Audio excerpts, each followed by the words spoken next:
বাচ্চা কাচ্চা নিয়ে এখন আপনার যাইতে পারতেছি না, সিট পাচ্ছি না গাড়ির, সব বলতেছে বুক। এখনো টিকিট কাটি নাই, টিকিট কাটবো আর কি। ঠিক আছে, এখন তো দেখতেছে অনেক ভিড়, গাড়ির কোনো সিট নাই, এখন ভোগান্তি আর কি। এখন আর কি করবো, ভাঙ্গা ভাঙ্গা যাইতে হবে ভোগান্তি নিয়ে। আমি মাদারীপুর থেকে ঢাকায় যাচ্ছি। ঈদের 10 দিনের ছুটিতে বাড়িতে আসছিলাম।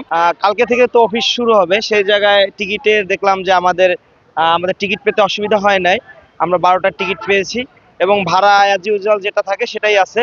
তো এই দিক দিয়ে আমরা সবসময় খুব লাকি যে আমরা আসার সাথে সাথেই টিকিট পাই। একটু ওয়েট করতে হয়, যেটা আসলে ঈদের সবারই ক্ষেত্রেই করতে হয়। তো আমার মনে হয় না, ভাড়া আমাদের এখানে ঠিকই আছে, এখানে বর্ধিত করে নাই। এই ঈদে জামা জুতো অ্যাক্সেসরিজের ডিসকাউন্ট। রেট আছে, সেই রেটে আমরা বিক্রি করতেছি, কোনো সমস্যা নেই। গাড়ির টাইম টু টাইম যাইতেছে, যাত্রী রিলিফ যাইতেছে, যাত্রী কোনো হয়রানি হইতেছে না।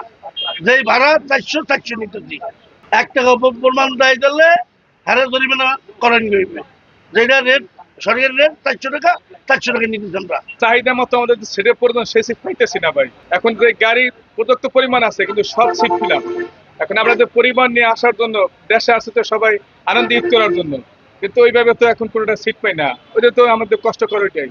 এই কারণে আমরা কি বলবো জানেন, কবিতার সাহিত্যে যে এই যে ছুটিতে বাড়ি এসে করেছি বড় ভুল, কেমন করে দেব আমরা যাত্রীরা সে বলে মাসুর। অন্য সময় আসলে বুঝতো মনের ব্যথা, এইদের সময় বাড়িতে বেড়াইতে এসে পেলাম শুধু ব্যথা। গাড়ি না পাইয়া বাড়ি বসে থাকি। আমাদের সরকার থেকে যেটা একটা বিআরটিআর এর যে লিস্টটা দিচ্ছে, আমরা ওই অনুযায়ী ভাড়া নিতেছি।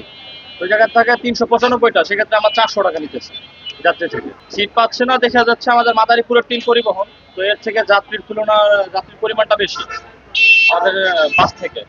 আর বরিশালের যেই আগে বাসগুলো থাকতো, ওইগুলো বরিশাল থেকেই কভার ফুল আসতেছে। দেখা যাচ্ছে এদিকে আমাদের চাপটা একটু বেশি পড়তেছে, তো এর জন্য যাত্রীর তুলনা একটু বেশি, তার জন্য সিট একটু এমন হইতেছে।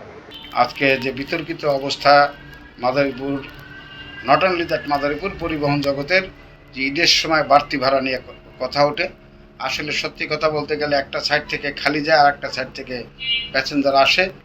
সেই কারণে আমরা মালিকরা ক্ষতিগ্রস্ত, শ্রমিকরা ক্ষতিগ্রস্ত। সেই কারণে এই সামঞ্জস্যতা রক্ষা করার জন্যেই আমরা ঈদের সময় বিএটিএর সাথে আলাপ আলোচনা করি, একটা পার্সেন্টেজ থাকে, সেইভাবে আমরা ভাড়া নির্ধারণ করে আমরা নেই।